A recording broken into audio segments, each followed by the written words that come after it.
কিরে আয়ব, এটা কি সেন্সি দিলি ভাই? এখন তো দেখি টুনটুনিতে মারলো দেখি মাথার ভিতরে যা লাগে, মানে ব্যাপারটা কি ভাই? আসলে কি তুই সেন্সি দিলি নাকি আমার সেন্সির নামে প্যানেল দিলি? আমি তো কিছুই বুঝতেছি না। কি রে আয়ব, কি ভাই, কি সেন্সি দিলে? এটা কি সেন্সি নাকি ফ্যানেল? যে এমনি মারি এমনি হেডশট পড়তেছে। আজকে 2 দিন ধরে আমি একটা আতঙ্কে আছি ভাই। আমার আইডি কি ঠিকঠাক থাকবো নাকি ব্যান্ড হয়ে যায়? একটু আমার ক্লিয়ার করে বলে সেটা কি সেন্সি দিছিস নাকি ফ্যানেল দিছিস ভাই? আমি খুব ভয়ে আছি। হ্যালো আইব ভাই, হ্যালো।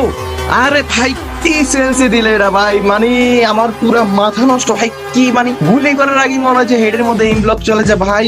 পুরা মাথাটা আমার নষ্ট হয়ে যেতেছে ভাই। কি সেন্সে দিলা, ধন্যবাদ আইব ভাই। স্টার ওয়েস্ট, আইব ভাই sense is the best. Hello আইব ভাই, হ্যালো। আরে ভাই কি সেন্সি দিলা? আমার ফোন তো আগের থেকে অনেক স্মুথ হয়ে গেছে। মানে কেমনে কি কি সেন্সি ভাই? এটা একেবারে বেস্ট। ভাই আইব ভাই, আপনার সেন্সিটি পুরো মারাত্মক। যেমনি মারি এমনি হেডশট লাগে। আমার ফোন পুরো স্মুথ হয়ে গেছে। গাইস, আমি আপনাদের আবারও বলতেছি, টাকা খরচ না করে আমার থেকে ফ্রি সেন্সি নেন। ফ্রি সেন্সি যদি কাজ না করে তারপরে টাকা খরচ করেন। যাই হোক ভাই, যাদের ফ্রি সেন্সি লাগবে পারলে ফলো দিয়ে দিন। তারপর শেয়ার অপশনে ক্লিক করবেন। ক্লিক করার পর দেখবেন মেসেঞ্জার অপশন আসবে। মেসেঞ্জার অপশনে কিছুক্ষণ ক্লিক করে ধরে রাখবেন, দেখবেন অটোমেটিক আমাদের মেসেঞ্জার গ্রুপে জয়েন হয়ে যাবেন। আর যদি মেসেঞ্জার গ্রুপে জয়েন হতে না পারেন তাহলে হোয়াটসঅ্যাপ অপশনে 3 বার ক্লিক করবেন। তারপর দেখবেন 2টা গ্রুপ থেকে যে কোনো একটা গ্রুপে জয়েন হয়ে গেছেন।